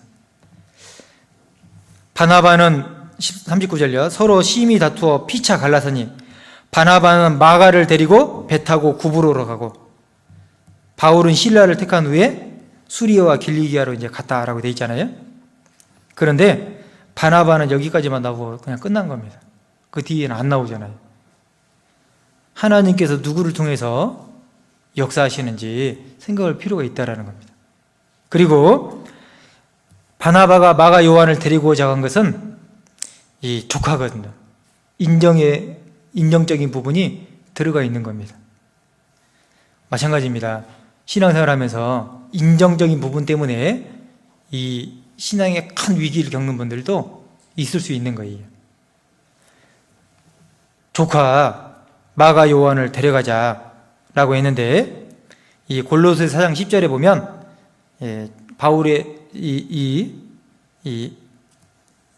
그 바나바 조카라고 이렇게 되어 있습니다. 그래서 이 바나바가 결국에는 마가를 데리고 어디로 갔냐면, 배 타고 어디로 갔다고 되냐면 구브로로 갔다라고 얘기 되지 않습니까? 구브로는 어디냐면 실제 바나바의 고향인 거예요. 고향. 바나바 자기 고향으로 가고, 거기서 이제 그 이후에 바나바에 대한 내용은 나오지 않는 겁니다. 그러잖아요. 그러니까 고향으로 돌아간단 말은 다 접고 내려가야 되겠다라는 생각은요, 예산을 충분하게 세우지 못하고 중간에 포기하고 가야 되겠다, 이런 마음인 겁니다. 끝까지 주님을 따르는 것이 안 되잖아요. 그러죠? 그만큼 예산을 세우지 않은 겁니다. 또 구약 성경에도 있습니다. 구약 성경에 보면 다윗이 범죄를 했잖아요. 다윗이 이 우리아의 장군의 아내 바세바를 취한 내용이 이 사무엘하 11장에 나옵니다. 그 11장에 나오는데요, 이 바울의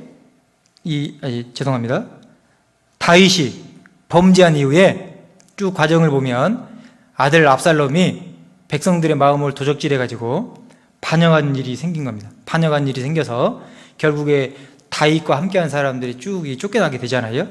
쫓겨나게 됐을 때 다윗의 옆에서 늘 하나님의 지혜를 받아가지고 지혜를 알려준 모사꾼이 있는데, 그 사람이 이름이 아히도벨입니다. 아히도벨요. 이 사람은 얼마나 지혜가 뛰어나냐면 하나님께서 주신 지혜가 아마 바로바로 임했던 것 같아요. 다윗도 지혜가 있지만 다윗보다 더 지혜가 있었던 사람인 겁니다. 늘 다윗의 옆에서 모사꾼이 되어가지고 어떻게 행할 것을 알려줬던 사람인 거예요. 그런데 이 사람이 다윗의 아들 압살롬이 반역할 때 다윗을 저버리고 압살롬에 딱 갖다 붙는 거예요. 왜냐면요, 이 사람도 인정에 치우쳐서 그렇습니다. 인정에. 사무엘하 한번 보시겠습니다. 15장입니다.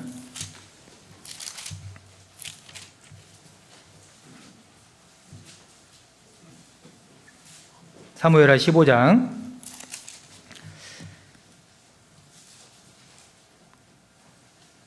30절 31절입니다.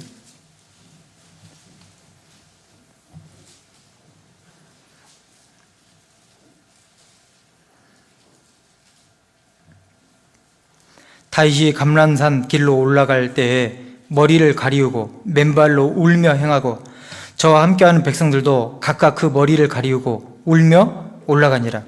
혹이 다윗에게 고하되 압살롬과 함께 모반한 자들 가운데 아히도벨이 있나이다 하니 다윗이 가로되 여호와여 원컨대 아이도벨의 모략을 어리석게 하옵소서 하니라.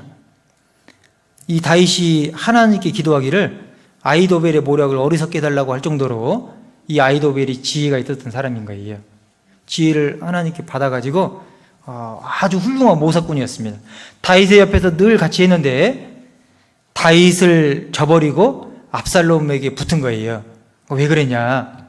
왜 그러냐면 이 아이도벨의 아들이 엘리암인데 이 엘리암의 딸이 누구냐면 밧세바입니다. 그러니까 이 아이도벨 발음도 잘 안 되네요. 죄송합니다. 찾아봐야 되겠네요. 여기 사무엘하 23장 34절.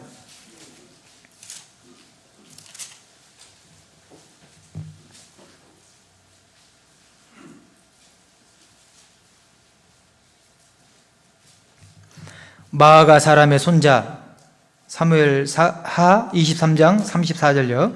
마아가 사람의 손자 아하스베의 아들 엘리벨렛과 길로 사람 아이도벨의 아들 엘리암과, 여기 아이도벨의 아들이 엘리암이라고 되어 있잖아요. 그런데 사무엘하 11장 3절에 보면 엘리암의 딸 밧세바라고 되어 있습니다. 그러니까 이 다윗이 누구를 취한 겁니까? 다윗이 누구를 취한 거예요? 손녀를 취한 겁니다. 아이도벨의 손녀를 취한 거예요. 그러잖아요. 아마 그런 자세한 내용은 나와 있지 않지만 압살롬에게 붙은 것은 다윗의 그런 허물 때문에 마음이 상했을 거라 생각이 추정이 됩니다. 그러잖아요. 그래서 아들이 반역할 때 다윗을 버리고 이쪽으로 딱 붙은 거예요. 근데 지혜가 있었던 사람인 겁니다. 그런데 그런 사람도 있고, 다시 열왕기하 15장 22절 보시면요.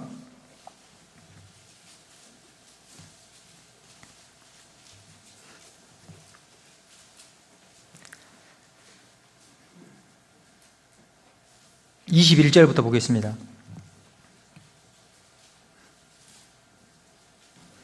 이때가 왕께 대답하여 가로되 여호와의 사심과 우리 주 왕의 사심으로 맹세하옵나니 진실로 내 주 왕께서 어느 곳에 계시든지 물론 사생하고 종도 그곳에 있겠나이다. 다윗이 이때에게 이르되 앞서 건너가라 하며 가드 사람 이때와 그 종자들과 그와 함께한 아이들이 다 건너가고, 여기 이때가 나오는데요. 이때는 누구냐면, 이때 뜻이 뭐냐면 하나님은 존재하신다, 하나님은 계신다, 이런 뜻입니다. 이때는요, 블레셋 가드 출신의 군인인데, 블레셋은 이스라엘 원수잖아요. 그런데 이 사람이 다윗 왕을 보고 이스라엘 군인이 돼야 되겠다라고 마음을 바꿔먹고 이스라엘 편에 선 사람인 겁니다. 이 사람이 적군이지 않습니까? 적군인데 다윗 편에 서는 것은 하나님의 역사가 어디에 있는지 아는 사람이라고 생각해 볼 수 있는 거예요. 그래서 이때 이름이 하나님은 계신다, 이런 뜻입니다. 하나님은 존재하신다. 이스라엘 민족도 아님에도 불구하고 생각 같아서는 다윗이 지금 반역이 일어나가지고 쫓겨나는 입장이 있지 않습니까? 쫓겨나는 것을 따라가는 것은 고생이 있다는 거 알까요, 모를까요? 알잖아요. 내가 이 다윗 왕을 따라가면 맨발로 머리를, 죄를 무릅쓰고 이렇게 머리카락을 가리우고 가게 될 거다. 이거 알까요, 모를까요? 알잖아요. 그리고 자기는 쉽게 말하면 요즘으로 말하면 귀화한 군인인 겁니다. 그런데 안 가도 되잖아요. 다윗 왕이 너는 우리에게 온 지 얼마 안 됐으니까 여기 차라리 남아라 라고 한 겁니다. 너는 남아라, 나 따라오면 고생이다 라고 얘기할 때, 이때가 다윗 왕이 가는 곳 어디든지 내가 따라가겠습니다, 이렇게 마음을 먹은 거예요. 그럼 너 앞장서라, 이렇게 한 겁니다. 이 사람은 예산을 어떻게 세웠습니까? 자기는 이스라엘 민족도 아니고 블레셋 사람에서 이 귀한 사람인데, 그러잖아요. 다윗 왕을 따라가는 것, 그것은 하나님의 역사가 어디 있는지 안다라는 겁니다. 다윗이 일시적으로 죄를 범했지만 회개가 있었고, 그리고 하나님께서 다윗을 통해서 역사한다는 것을 안 거잖아요. 그런데 아이도벨은요, 자기 손녀가 다윗이 취한 것을 알고 마음에 감정이 생기고 상했을 거라고 생각이 됩니다. 그리고 지혜가 많은 걸 알고 이 압살롬이 아히도벨을 모사꾼으로 청한 거잖아요. 결국에 아히도벨이 압살롬을 따라갔지 않습니까? 따라갔는데요, 다윗의 친구 중에 후세라는 사람이 있습니다. 그리고 이 압살롬이 다윗 왕을 잡으려고 할 때 아히도벨에게 물어본 거예요. 어떻게 하면 좋겠냐? 방안을 하나 만들어낸 겁니다. 이렇게 하면은 왕을 잡을 수가 있습니다. 이렇게 이야기한 거예요. 그런데 그 지혜를 누가 줬다고 되냐면 하나님이 주셨다라고 되어 있습니다. 그런데 후세를 들어가지고 그건 좋은 방법이 아닌 것 같습니다라고 했는데 다윗 왕이 압살롬이 누구의 의견을 수용하냐면 후세의 의견을 수용하잖아요. 그래서 아히도벨이 지혜가 더 있었는데 하나님께서 그 마음에 이 아히도벨의 이 지혜 모략을 주시긴 했지만 그것이 수용되지 않도록 막으셨다라고 생각이 됩니다. 그래서 자기가 뛰어나고 지략가인데 자기의 의견이 수렴되지 못한 걸 알고 아마 기분이 상한 것 같아요. 자존심이 상한 것 같습니다. 그래서 어떻게 되냐면 고향으로 내려갔다라고 되어 있습니다. 열왕기하 17장입니다.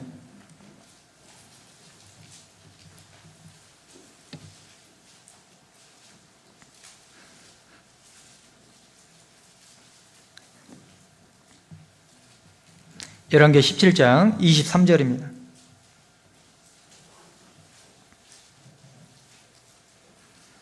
아히도벨이 자기 모략이 시행되지 못함을 보고 나귀 안장을 지우고 떠나 고향으로 돌아가서 자기 집에 이르러 집을 정리하고 스스로 목매어 죽음에 그 아비묘에 장사되니라. 여기 어떻게 되어 있습니까?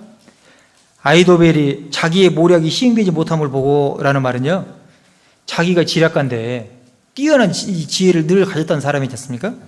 그런데 그것이 시행되지 못하니까요, 아마 자존감이 싹 상했을 겁니다. 나같이 뛰어난 사람을 내 의견을 안 들어줘? 이런 생각이 들었을 수도 있잖아요. 높이 올라가면 올라갈수록 떨어지는 고통은 어떻습니까? 떨어지는 고통은 심한 거예요. 높이 올라가면 올라갈수록 떨어지는 고통은 심한 겁니다. 그러잖아요. 자기 모략이 시행되지 못함을 보고 자존감이 상한 거예요. 그래서 어디로 갔냐면 고향으로 갔습니다. 고향으로 가니까 자기 쓸모없는 사람처럼 느껴지잖아요. 자기 생각대로 집을 정리하고 스스로 목매어 죽었다라고 되어 있습니다. 이 고향으로 간다라는 것은요, 다윗이 하나님 앞에 범죄한 것은 분명히 잘못입니다. 그러나 하나님께서 다윗을 분명히 연단하는 과정이 있고 그에 대한 징계가 있을 거라는 것을 마음에 믿고 하나님께서 어디 역사하는지 끝까지 따라가야 되는데 그렇지 못한 거예요. 인간적인 정으로 생각해 볼 때 아니다 라고 생각한 겁니다. 그건 자기 생각이잖아요. 여기도 보면 스스로 목매어 죽었다라고 되어 있지 않습니까? 자기 생각이 들어가 있는 거잖아요. 그러니까 자기 생각을 갖고, 아까 바나바도 고향 구브로로 갔다라고 되어 있잖아요. 이 고향으로 간다라는 것은 이 사람 마음 가운데 안식을 얻고자 하는 마음이 있는데 고향으로 가야 되겠다라는 것은 이미 마음에서 많은 부분이 예산을 세우지 못한 부분을 넘지 못하고 있는 거예요. 비용이 더 많이 들어가는 겁니다. 예산이 넉넉하지 않다라는 것을 보여주는 겁니다. 그래서 고향으로 간다, 이 말은요, 포기하고 싶다 이런 마음인 겁니다. 그 말은 예산을 끝까지 주님을 따라야 되겠다라는 예산을 세우지 못한 거예요. 무슨 일이 있어도 인간적인 정으로 나에게 피해가 있을지라도 그것을 내가 반드시 따라가야 되겠다, 이런 주님을 따라가야 되겠다, 그것도 내 십자가다라고 생각하고 따라가야 되겠다, 이런 마음이 돼야 되는데 그렇지 못한 것 같습니다. 그러면 결국에 어떻게 되느냐? 멈추게 된다라는 겁니다. 멈추게요. 그래서 우리가 예산을 세우는데 모든 것들을 다 내려놓고 주님을 따라가는 삶이 돼야 되겠다라는 겁니다. 주님을 그냥 사모하는 삶이. 그러죠?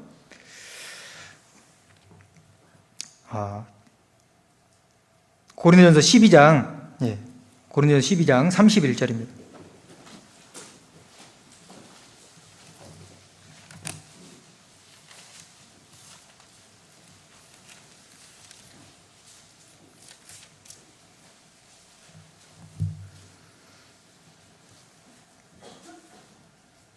(12장 31절요)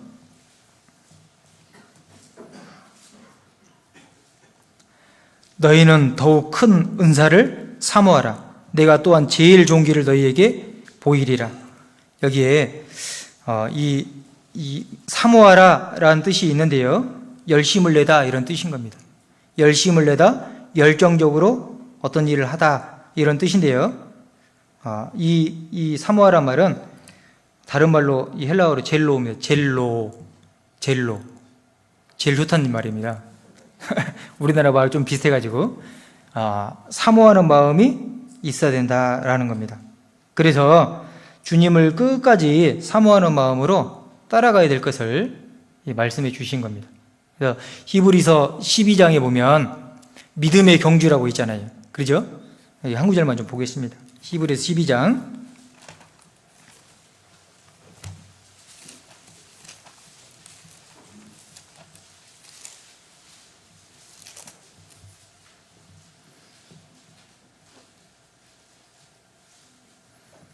12장 1절 2절입니다.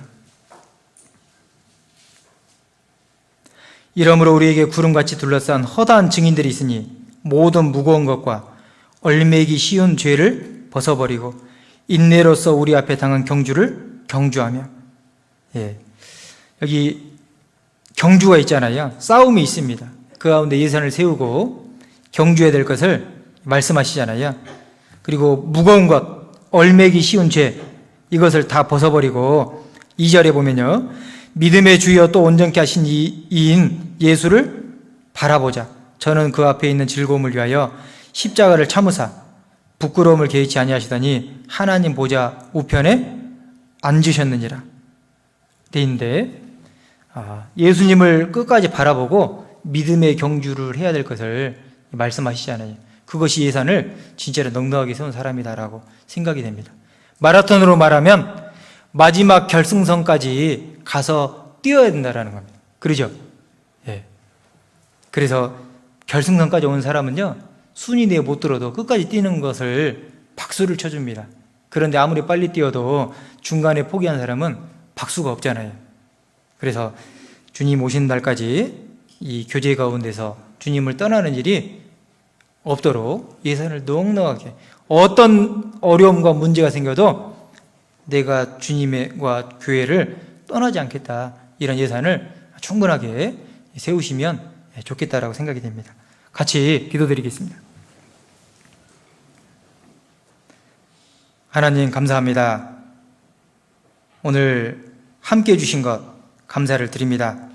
우리 김포교회 성도님들 더욱더 영육간의 강건함을 허락해 주시고 또 주님의 일을 잘 감당할 수 있도록 마음을 넓혀 주시옵소서.